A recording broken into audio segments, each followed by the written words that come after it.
Hello everyone, स्वागत है आप सभी का स्टेप टू सक्सेस चैनल में। डेली करंट अफेयर सीरीज में आज के वीडियो में हम 18 मार्च 2023 का करंट डिस्कस करने वाले हैं। तो स्टार्ट करते हैं अपने पहले क्वेश्चन से। आज का हमारा पहला क्वेश्चन है, हाल ही में जारी वार्षिक प्रकाशन, एनुअल रिपोर्ट आई हुई है एक वार्षिक प्रकाशन, बेसिक एनिमल हस्बेंड्री स्टैटिस्टिक्स 2022, वर्ष 2022 के लिए ये basic animal husbandry statistics report आई हुई है। इसके अनुसार वर्ष 2022 में भारत में दूध उत्पादन कितने मिलियन टन था। आपको बताना है कि भारत में टोटल जो दुग्ध उत्पादन रहा है वो कितने मिलियन टन था। आपके पास ऑप्शंस हैं। ऑप्शन ए 220.06 मिलियन टन, 221.06, 232.06 और 243.06। अच्छा, ये ऑप्शन इस तरह से इसलिए बनाए गए हैं बिकॉज स्टेट सर्विसेज में या एग्जाम्स में बेसिकली इसी तरह के ऑप्शंस आते हैं जिससे आपको कंफ्यूजन क्रिएट हो। तो इसका जो सही जवाब है वो ऑप्शन बी है, 221.06 मिलियन टन दुग्ध उत्पादन रहा है भारत का वर्ष 2023 के लिए 2022 के लिए। इस रिपोर्ट के अनुसार इस रिपोर्ट को जारी किया है पशुपालन और डेयरी विभाग। पशुपालन और डेयरी विभाग है, डेयरी विभाग है, इसका पशुपालन सांख्यिकी प्रभाग है। ठीक है, सब डिवीजन है इसका, पशुपालन सांख्यिकी विभाग, इसके द्वारा ये रिपोर्ट जारी की गई है। इस रिपोर्ट के अनुसार वर्ष 2021-22 में दुग्ध उत्पादन में 5.29% की वार्षिक वृद्धि हुई है। एनुअल जो ग्रोथ रेट है वो 5.2% है और दूध की प्रति व्यक्ति उपलब्धता जो है वो बढ़ के 444 ग्राम प्रतिदिन हो गई है। प्रति व्यक्ति प्रतिदिन 444 ग्राम प्रतिदिन ये दूध की प्रति व्यक्ति उपलब्धता हो गई है। इसके अलावा इस रिपोर्ट में अंडा उत्पादन के बारे में भी बताया गया है। तो 21-22 में कुल अंडा उत्पादन जो है वो 129.60 अरब इतने अंडे जो हैं वो देश में उत्पादित किए गए हैं 2021-22 के बीच। अंडों की जो प्रति व्यक्ति उपलब्धता हो गई है वो 95 हो गई है प्रति वर्ष के हिसाब से, मतलब एक वर्ष में प्रति व्यक्ति 95 अंडे उपलब्ध हैं। ठीक है, इसके अलावा मांस उत्पादन को भी इन्होंने बताया है। मांस उत्पादन जो हो गया है वो 9.29 मिलियन टन उत्पादन हो गया है। अच्छा, इसमें जो इंपॉर्टेंट फैक्ट्स हैं वो एक तो दूध का टोटल उत्पादन, उसके बाद से ये दूध की प्रति व्यक्ति उपलब्धता, ये इंपॉर्टेंट फैक्ट है। अंडों की प्रति व्यक्ति उपलब्धता, ये एक इंपॉर्टेंट फैक्ट है। ठीक है, मांस की उत्पादन तो हमने लिखा हुआ है, मांस की प्रति व्यक्ति उपलब्धता हमने नहीं लिखी है, वो भी आप इसको देख लीजिएगा। ये इंपॉर्टेंट क्वेश्चन है यहाँ से, इससे भी क्वेश्चन आ सकता है। बाकी स्ट्रेट क्वेश्चन आ सकता है कि कितने मिलियन टन जो है वो उत्पादन रहा है। इसके अलावा कौन से राज्य का क्या स्थान है दुग्ध उत्पादन में, मांस उत्पादन में, अंडा उत्पादन में, वो भी हमने एक टेबलर स्टेटमेंट में लगाया हुआ है, वो भी आप देख लीजिए। ये शीर्ष 5 उत्पादक राज्यों के नाम लिखे हैं। दुग्ध उत्पादन में जो शीर्ष स्थान है वो राजस्थान को है। राजस्थान जो है वो देश का जो टोटल उत्पादन है उसका 15.05% राजस्थान में होता है। तो पूछा जा सकता है कि दुग्ध उत्पादन में शीर्ष राज्य है तो राजस्थान, अंडा उत्पादन में शीर्ष राज्य तो आंध्र प्रदेश, मांस उत्पादन में शीर्ष राज्य तो महाराष्ट्र। उसके बाद ये 5 राज्य लगे हैं, जैसे दूध में राजस्थान, उत्तर प्रदेश, मध्य प्रदेश, आंध्र प्रदेश, तमिलनाडु, तेलंगाना, पश्चिम बंगाल। अंडा उत्पादन में हो गए, मांस में उत्तर प्रदेश, पश्चिम बंगाल, आंध्र प्रदेश, ये महाराष्ट्र के बाद दूसरे, तीसरे और चौथे स्थान पे हो गए। तो इस तरह से यहां से भी क्वेश्चन आ सकता है कि शीर्ष उत्पादक राज्य कौन से हैं। हो सकता है एक ही पूछ ले, हो सकता है 4 पूछ ले, क्रम में लगाने के लिए आपके पास ऑप्शन आ जाए। तो ये देख लीजिएगा, ये एक इंपॉर्टेंट रिपोर्ट है, इससे क्वेश्चन मैक्सिमम टाइम आता ही आता है। नेक्स्ट क्वेश्चन पे चलते हैं। नेक्स्ट क्वेश्चन है, हाल ही में किस राज्य ने अपने वार्षिक बजट में शराब पर दूध उपकर लगाया। एक राज्य है जिसने अपना वार्षिक बजट अभी प्रस्तुत किया है विधानसभा में, उसमें इन्होंने एक नया जो सब टैक्स लगाया हुआ है उसको दूध उपकर बोला गया है। ठीक है, ये किस राज्य ने लगाया। ऑप्शंस आपके पास हैं। Option A Haryana, option B Punjab, option C Uttarakhand और ऑप्शन डी हिमाचल प्रदेश। तो इसका जो सही जवाब है वो डी ऑप्शन हिमाचल प्रदेश है। हिमाचल प्रदेश ने अभी जो अपना बजट प्रस्तुत किया है उस बजट में बहुत सारी योजनाओं के साथ इन्होंने दूध पे भी एक टैक्स दूध पे नहीं, शराब पे इन्होंने टैक्स लगाया है जिसको दूध उपकर बोला गया है। इस टैक्स के अकॉर्डिंग दूध की प्रत्येक बोतल पर, शराब की प्रत्येक बोतल पर 10 रुपए दूध उपकर लगाया जाएगा। मतलब जितनी बोतलों की बिक्री होगी हर बोतल पे 10 रुपए एक्स्ट्रा जो दूध टैक्स के, मिल्क टैक्स के रूप में लिया जाएगा। अच्छा, ये जो उपकर है इससे जो जनित राजस्व होगा, मतलब इससे जो पैसा आएगा उसका उपयोग जो है वो दुग्ध उत्पादन में जो लोग लगे हुए हैं उनकी आय में बढ़ोतरी के लिए उपाय इससे किए जाएंगे। ठीक है, तो ये इस तरह से हिमाचल प्रदेश ने काम किया है। अच्छा, हिमाचल प्रदेश में ही पहले भी जो भाजपा सरकार थी, मुख्यमंत्री जयराम जी थे, उन्होंने भी शराब की प्रत्येक बोतल पर 2 रुपए का टैक्स लगा रखा था। ठीक है, बट वो दूध उपकर नहीं था, टैक्स था शराब की बोतल पे, और उसका जो उपयोग जो हो रहा था, उससे जो रेवेन्यू आ रहा था उसका जो उपयोग हो रहा था वो बेसहारा पशुओं के लिए किया जा रहा था, बेसहारा पशुओं की सहायता के लिए ये उससे जो रेवेन्यू आ रहा था उसको किया जा रहा था। बट इन्होंने अब दूध के लिए ये इस पे 10 रुपए प्रति शराब की बोतल टैक्स लगाया है, जिसका उपयोग जो है दूध उत्पादकों की आय में बढ़ोतरी के लिए किया जाना है। ठीक है, तो ये हो गया दूध पे उपकर। अच्छा, नेक्स्ट क्वेश्चन से पे चलने से पहले हम आपको बता दें कि इस वीडियो में हम लोग जो भी कंटेंट डिस्कस कर रहे हैं, जो भी इसमें क्वेश्चंस हैं, जो भी उनका डिटेल है, एनालिसिस है, वो सारा फ्री पीडीएफ के फॉर्म में अवेलेबल है। उसके लिए आप टेलीग्राम ग्रुप ज्वाइन कर लीजिए, टेलीग्राम ग्रुप का हमारा यूजर नेम है। बाकी जो वीडियो डिस्क्रिप्शन है उसमें हमने आपको टेलीग्राम का लिंक दिया हुआ है, आप उस लिंक के थ्रू भी टेलीग्राम ज्वाइन कर सकते हैं। इसके अलावा फेसबुक का भी हमारा ग्रुप है, उस ग्रुप का लिंक भी हमने वीडियो डिस्क्रिप्शन में डाला हुआ है, वहां से भी आप वो लिंक के थ्रू ज्वाइन कर लीजिए, वहां पे सारे अपडेट्स आएंगे। ठीक है, टेलीग्राम पे भी ये सारे पीडीएफ्स जो हैं वो अवेलेबल होंगे, सारे फ्री हैं, आप वहां से ले सकते हैं। इसके अलावा हमने अपना ईमेल एड्रेस दे रखा है, आप हमें अपनी कोई क्वेरी हो, कोई सजेशन हो, वो आप ईमेल के थ्रू हमें बता सकते हैं, टेलीग्राम के थ्रू बता सकते हैं। हमारी कोशिश रहेगी कि आपकी सारी क्वेरीज हम लोग एड्रेस करें। ठीक है, तो आप अप्रोच कर सकते हैं हमें कभी भी। नेक्स्ट क्वेश्चन पे चलते हैं हम अपने। नेक्स्ट क्वेश्चन जो हमारा आज का है वो है भारत की राष्ट्रपति महामहिम जो द्रौपदी मुर्मू जी हैं, उन्होंने 16 मार्च 2023 को कोच्चि केरल में किस आईएनएस को राष्ट्रपति ध्वज प्रेसिडेंट्स कलर अवार्ड भेंट किया? इसको इंग्लिश में प्रेसिडेंट्स कलर अवार्ड बोलते हैं, राष्ट्रपति ध्वज बोलते हैं। ये इन्होंने अभी कोच्चि केरल में एक आईएनएस को गिफ्ट किया हुआ है, दिया हुआ है। आपको बताना है उसका नाम क्या है। तो उसके ऑप्शंस आपके पास हैं, ए आईएनएस विक्रांत, आईएनएस त्रिशूल, आईएनएस द्रोणाचार्य और आईएनएस विक्रमादित्य। तो इसका जो सही जवाब है वो है आईएनएस द्रोणाचार्य। ठीक है, ये आईएनएस द्रोणाचार्य को इन्होंने राष्ट्रपति ध्वज या प्रेसिडेंट्स कलर अवार्ड से को भेंट किया हुआ है।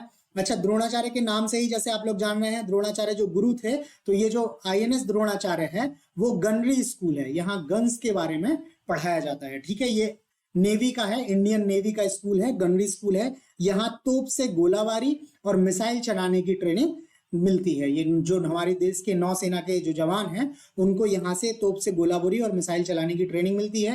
इंडियन नेवी के अधिकारियों को सेलर या नाविक बनाने की ट्रेनिंग देती है। इसके अलावा भारतीय नौसेना की एक यूनिट है सागर प्रहरी बल, जिसका काम है भारत के तटीय जल क्षेत्र में गश्त करने की जिम्मेदारी जिनको दी गई है, उनकी ट्रेनिंग भी आईएनएस द्रोणाचार्य में होती है।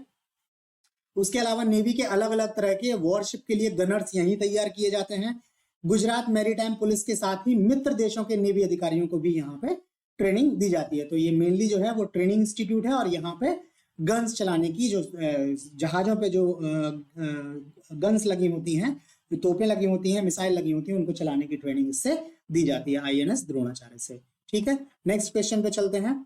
नेक्स्ट क्वेश्चन है, भारत हाल में अफ्रीकी देशों के सेनाध्यक्षों का सम्मेलन का आयोजन करने जा रहा है, यह सम्मेलन कहाँ होना है? ठीक है, आपको उस जगह का नाम बताना है।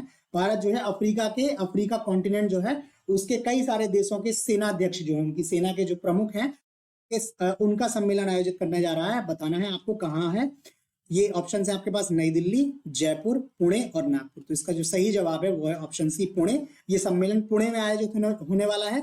इस सम्मेलन का जो सम्मेलन ये होने जा रहा है ये 21 से 29 मार्च तक पुणे में होगा। और भारतीय सेना के प्रमुख जो हैं, जनरल जो हैं मनोज पांडे जी हैं, वो 22 अफ्रीकी देशों के सेनाध्यक्षों के सम्मेलन की मेजबानी करेंगे। ये पुणे में होगा। ठीक है, इसमें 22 अफ्रीकी देशों की सेनाओं के सेनाध्यक्ष शामिल होने वाले हैं। इसके साथ ही एक मेगा संयुक्त सैन्य अभ्यास भी, जो देश पार्टिसिपेट कर रहे हैं उनकी सेनाओं के साथ एक मेगा सैन्य अभ्यास भी आयोजित किया जाना है। इस तरह का एक सैन्य अभ्यास पहली बार 2020 में हो चुका है, ये दूसरी बार आया है। बाकी सैन्य अभ्यास की जो डिटेल्स आएंगी तो वो हम आपको नेक्स्ट वीडियो में शेयर कर देंगे। ठीक है, नेक्स्ट क्वेश्चन पे चलते हैं।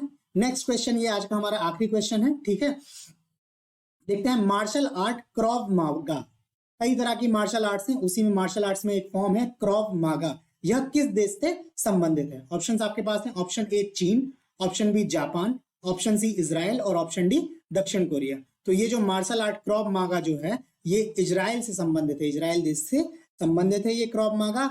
अच्छा, इसके बारे में जान लेते हैं। क्रॉव मागा जो है वो कई तरह की जो मार्शल आर्ट्स हैं, जैसे wrestling, boxing, judo karate, taekwondo और वुशु, इन मार्शल आर्ट्स को मिलाकर इनको क्रॉव मागा ये इन्होंने विधि बनाई है इजराइल ने। ठीक है, इसमें ये सारी चीजें सिखाई जाती हैं। अच्छा, भारत में जो क्रॉव मागा जो है वो भारत में प्रधानमंत्री की सुरक्षा में लगे जो एसपीजी के जवान होते हैं, ठीक है, उन जवानों को इसमें ट्रेनिंग दी जाती है, ठीक है, उनको इसमें महारत हासिल होता है। चर्चा में ये क्यों आया है, क्यों हम इसको करंट में डिस्कस कर रहे हैं, बिकॉज जो इंडो तिब्बत बॉर्डर पुलिस है, भारत तिब्बत सीमा पुलिस जो है, उसके 50 जवानों को इस क्रॉव मागा रेसलिंग टेक्निक में प्रशिक्षण दिया जा रहा है, ठीक है। ये प्रशिक्षण जो है वो पंचकुला में जो आईटीबीपी का प्राथमिक प्रशिक्षण केंद्र है, पंचकुला जो है वो पंजाब हरियाणा में, चंडीगढ़ में आई थिंक है, वहां पे आईटीबीपी का जो प्राथमिक प्रशिक्षण केंद्र है वहां पे ये प्रशिक्षण दिया जा रहा है, ठीक है। ये 50 जवान जो हो जब प्रशिक्षित हो जाएंगे तो आईटीबीपी के बाकी जवानों को भी ये प्रशिक्षण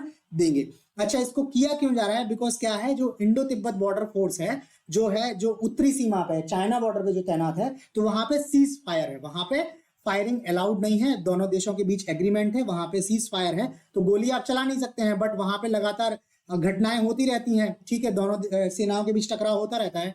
तो क्रॉव मागा टेक्निक जो है वहां पे लगे जो आईटीबीपी के जवान हैं उनको अपने रक्षण में और सीमा रक्षा में दोनों में ये सहायता करने वाला टेक्निक होगा, ठीक है। ये वहां के सारे लोगों को दिया जा रहा है, जवान जो लगे हुए हैं। इसके बारे में और डिटेल देख लेते हैं। ये जो भारत तिब्बत सीमा पुलिस है, जिसको इंडो तिब्बत बॉर्डर पुलिस या आईटीबीपी बोलते हैं, इसका गठन जो है वो 24 अक्टूबर 1962 को हुआ था। 1962 में जो भारत चीन युद्ध हुआ था, उस युद्ध की समाप्ति के बाद जो है इसको स्थापित किया गया था।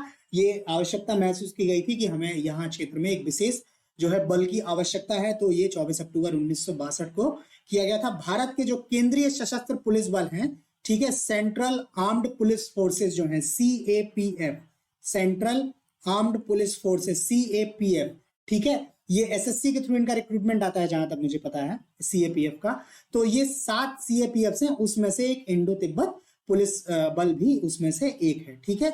ये जो है देश की उत्तरी सीमाओं की सुरक्षित करने वाला है, हिमालय वाले रीजन की। ये जो इनका जो रेंज है वो लद्दाख में कराकोरम दर्रे से लेकर अरुणाचल प्रदेश में जचेपला दर्रे तक 3488 किलोमीटर लंबी भारत चीन सीमाओं की ये रक्षा करते हैं। आईटीबीपी के जवान वहां पे तैनात होते हैं। इसके अलावा छत्तीसगढ़ में जो नक्सलाइट एरिया है, वहां पे भी इंटरनल सिक्योरिटी और उसमें ये अपना इंपॉर्टेंट रोल आईटीबीपी प्ले करती है। तो ये आईटीबीपी के बारे में हो गया। कभी हो सकता है आपसे पूछ लिया जाए कि इनका गठन कब हुआ था, स्पेशली ये जो दिल्ली एक जो ये सीपीओ एसआई वाला जो एग्जाम आता है और उसी में कुछ सीएपीएफ के भी एग्जाम्स होते हैं, तो उसमें हो सकता है आपसे ये क्वेश्चन पूछ लिया जाए, ठीक है। और वैसे भी आपको पता होना चाहिए कि आपके नॉर्दर्न बॉर्डर की सुरक्षा में कौन सी आपकी सेना, जो कौन सा जो आपका बल है वो वहां पे तैनात है। तो ये हो गया भारत तिब्बत सीमा के पुलिस के बारे में। आज क्वेश्चंस में हमारे पास इतना ही है, बाकी कुछ इंपॉर्टेंट फैक्ट्स हैं रोज की तरह, वो भी डिस्कस कर लेते हैं। अभी भारत और लग्जमबर्ग जो है, लग्जमबर्ग देश है, वो अपनी दोस्ती की 75वीं वर्षगांठ मना रहा है। उस वर्षगांठ के अवसर पर एक इन्होंने संयुक्त स्मारक डाक टिकट लॉन्च किया है, ठीक है। भारत और लग्जमबर्ग ने एक संयुक्त स्मारक डाक टिकट लॉन्च किया। उसकी इमेज हमारे पास नहीं है, अगर होगी तो हम आपको दिखा देंगे। इसके अलावा ये टीसीएस जो है उसके नए सीईओ नियुक्त हुए हैं अभी, के कृतिवासन। टीसीएस जो है वो काफी चर्चा में रहती है कंपनी, बड़ी कंपनी है, ठीक है। तो उसके सीईओ हैं के कृतिवासन। ये हो सकता है कभी आपको 4 कंपनियों के नाम दे दिए जाएं, उनके सीईओ के नाम दे दिए जाएं, मिलाने के लिए आए तो उसमें आपके मैचिंग में ये क्वेश्चन आ सकता है। उसके अलावा अभी 17 मार्च 2023 को श्रीलंका का क्षेत्र है तलाई मन्नार, ठीक है, और तमिलनाडु है धनुषकोडी, ठीक है। ये जो दोनों चीजें हैं, पाक जल डमरू मध्य को अंडर 21 समूह के सबसे तेजी से तैर कर पार करने वाले भारतीय का नाम बताना है आपको, ठीक है। ये भारतीय हैं संपन्ना रमेश शैलार। इन्होंने ये पाक जल डमरू मध्य को अंडर 21 में सबसे तेजी से पार किया है। ये पार करने वाले पहले भारतीय बन गए हैं, संपन्ना रमेश शैलार, ठीक है।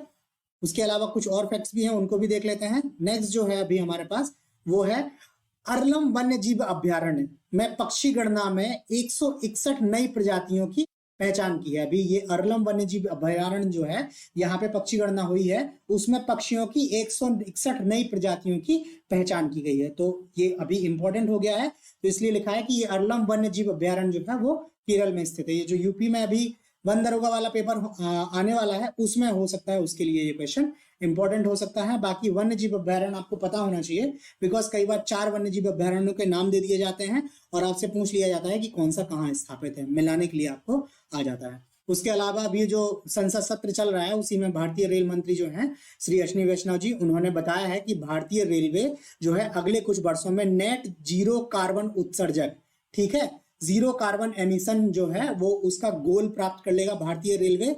वो कब तक करना है, तो वर्ष 2030 तक का इन्होंने लक्ष्य दिया है। वर्ष 2030 तक भारतीय रेलवे का जो कार्बन एमिशन है वो जीरो हो जाएगा, नेट कार्बन एमिशन जो है इनको जीरो हो जाएगा। ठीक है, तो ये पर्यावरण संरक्षण के दिशा में जो है एक अच्छा कदम है, और भारत बाकी बहुत सारी संस्थाओं का सदस्य देश भी है, तो उस हिसाब से भी ये गोल्स वगैरह अचीव करना जो है भारत के लिए एक अच्छा समाचार है। तो आज करंट अफेयर्स में हमारे पास इतना ही है। ठीक है, बाकी हमने आज के वीडियो में जो भी कंटेंट डिस्कस किया आपको कैसा लगा वो आप हमें लाइक करके कमेंट करके बता सकते हैं। अगर आपने चैनल को अभी तक सब्सक्राइब नहीं किया है तो प्लीज सब्सक्राइब कर लें, जिससे आपको सभी अपडेट्स के बारे में टाइम टू टाइम इंफॉर्मेशन मिलती रहे। बाकी जो भी हमने कंटेंट डिस्कस किया है, क्वेश्चंस डिस्कस किए हैं, वो सब फ्री पीडीएफ के फॉर्म में टेलीग्राम के थ्रू उपलब्ध है। ये टेलीग्राम का यूजर नेम है, वीडियो डिस्क्रिप्शन में भी टेलीग्राम का लिंक है, आप वहां से ज्वाइन करके वो फ्री पीडीएफ वहां से अवेल कर सकते हैं। अगर आपकी कोई क्वेरी हो तो आप वो टेलीग्राम के थ्रू, ईमेल के थ्रू बता सकते हैं। बाकी वीडियो डिस्क्रिप्शन में हमने फेसबुक ग्रुप का भी लिंक शेयर किया हुआ है, आप उसके थ्रू भी हमें ज्वाइन करके हमसे कम्युनिकेट कर सकते हैं। तो आज के लिए इतना ही, बाकी कल मिलते हैं नए वीडियो के साथ, तब तक के लिए धन्यवाद।